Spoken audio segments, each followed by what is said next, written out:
Saya sudah cukup lama bekerja di PT Pelni, khususnya di atas kapal, sejak tahun 1992. Berikan akte kelahiran di sini, akte kelahiran sementara. Yang unik ya, tempat lahirnya itu pakai lintang bujur, posisi kapal. Sudah beberapa kali saya menolong persalinan.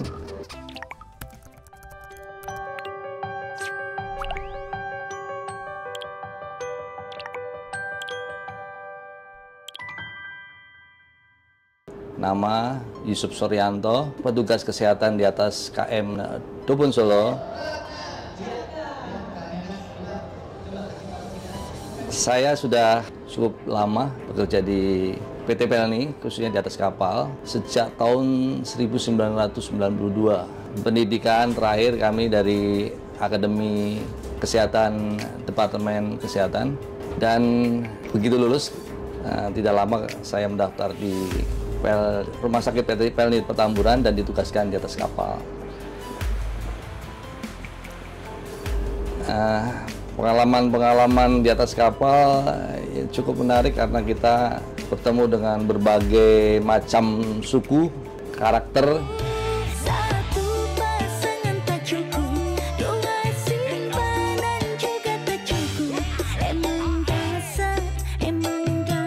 Dan untuk penumpang yang sakit, kebanyakan karena cuaca, mungkin karena tidak biasa naik di atas kapal, mungkin mabuk, contohnya flu, batuk, mabuk laut, mungkin nyeri perut. Kadang-kadang juga ada kasus-kasus berat seperti kasus jantung. Dan di sini karena sifatnya medical first aid atau pertolongan pertama, jadi kita tangani apa yang bisa kita tangani di sini dengan keterbatasan kita maksimalkan agar pasien yang sakit ini bisa sampai ke pelabuhan berikutnya. Bila pelabuhan berikutnya kita rasa kita tidak bisa menangani, perlu penanganan lanjut di rumah sakit, kita rujuk, kita kerjasama dengan karantina pelabuhan, nanti dibantu karantina pelabuhan untuk membawa evakuasi ke rumah sakit terdekat. Seperti itu.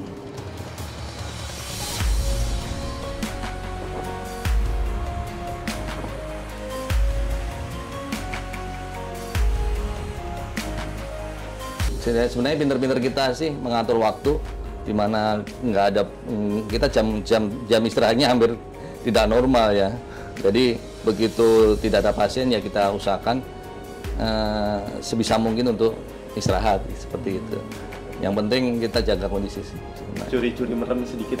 Curi-curi merem ya. Meskipun kualitas tidur kan tidak harus lama gitu. Sebentar yang penting berkualitas. Ya siap aja sih. Kita 24 jam sih untuk keadaan darurat. Ya, karena selama ini udah terbiasa.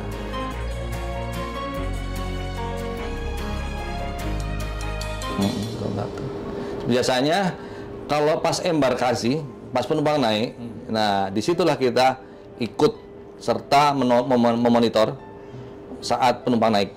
Jadi waktu penumpang naik itu kita lihat kira-kira ada gejala-gejala sakit nggak gitu loh kan, dari penampilan kan, mungkin dari jalannya, wajahnya pucat apa, kita nanti bisa tanyakan nanti kalau memang sakitnya apa. Kalau sakitnya kira-kira menular ya sebisa mungkin ya jangan berangkat gitu loh, karena kan kita nih banyak orang kan. Memang sih di sini ada kamar karantina, jadi itu pun jarang dipakai juga karena sebisa mungkin jangan sampai ada kasus karantina di atas kapal gitu.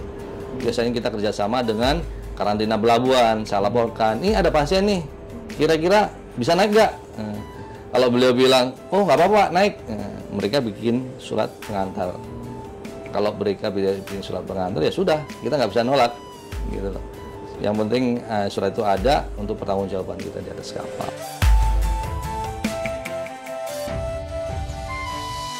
Ya pertama kan kelihatannya pucat, jalannya mungkin agak kurang bagus, kurang ini ya, kurang sehat ya. Nanti kita samperin, kita tanya, sehat. Kalau nggak sehat, kalau kita masih curiga dia bohong ya, kita bawa ke sini, kita cek di sini dengan peralatan yang ada kita gitu loh. Tapi biasanya sih kita lihat dengan melihat saja udah biasanya kalau orang sudah digendong, dipapah gitu loh, udah pasti ya nggak sehat. Tinggal kita tanya. Ini juga kerjasama biasanya dari Pelni di pelabuhan. Itu biasanya menginformasikan kalau memang ada hal-hal yang tidak biasa gitu loh, ada orang kelihatannya pucat, kelihatannya gendong atau apa, dilaporkan ke kita. Jadi sebelum naik kita periksa dulu di pelabuhan. Kalau memungkinkan silakan naik, kalau nggak memungkinkan kita teruskan ke karantina gitu loh. Ini ada pasien begini, coba dicek dulu gitu. Di karantina itu kan ada dokter juga standby, jadi dokternya bilang oke, nggak apa-apa nih, aman, bukan penyakit menular, bisa naik, silakan bikin surat, kita terima.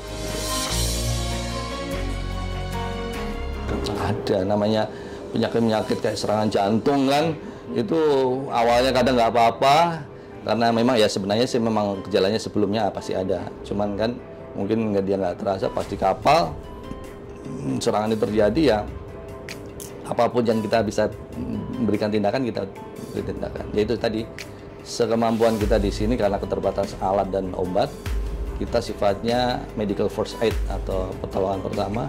Selanjutnya kalau dia masih beberapa pelabuhan lagi, pelabuhan yang terdekat nanti kita koordinasi sama karantina pelabuhan bahwa kita ada pasien seperti ini dan harus dilarikan ke rumah sakit. Kita bikin surat rujukan. Iya.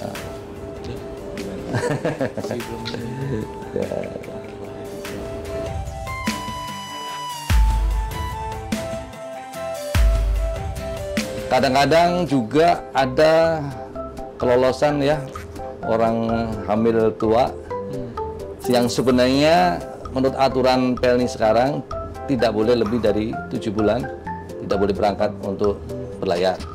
Tapi ya kadang mereka menyembunyikan sampai ketahuan sudah waktunya untuk melahirkan di atas kapal, dan sudah beberapa kali saya menolong persalinan.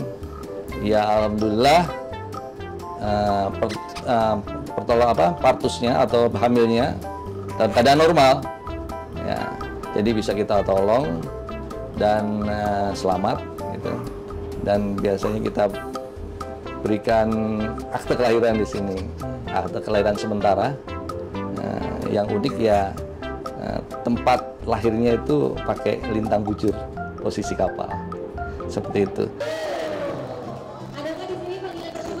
Tapi yang perlu ditekankan untuk saat ini sudah keluar peraturan bahwa hamil 7 bulan, maksimal 7 bulan ya, di bawah 7 bulan boleh berangkat asal ada keterangan sehat dari dokter yang merawat ya, maksudnya yang sering kontrol di dokter spesialis kandungan, bahwa diperbolehkan untuk berangkat.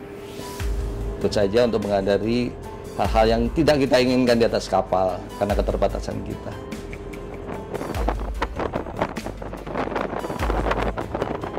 Kalau untuk mabuk laut mungkin ada tips bagi yang mabuk laut. Yang penting sebenarnya perut itu jangan kosong. Saat mau naik kapal itu kira-kira kalau merasa bahwa tidak kuat ombak, perut itu harus diisi.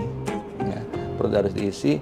Kalau toh memang tidak kuat juga, sebelum mabuk itu ya minum obat anti mabuk. Jangan pas mabuk baru minum, itu terlambat. Ya. Jadi intinya kondisi fisik harus fit, perut harus terisi. Nah, dengan perut terisi ini, kondisi kita fit, kita mungkin agak tahan dengan ombak. Gitu aja. Sekian dari saya, terima kasih. Assalamualaikum warahmatullahi wabarakatuh. Download Tribun X sekarang, menghadirkan lokal menjadi Indonesia.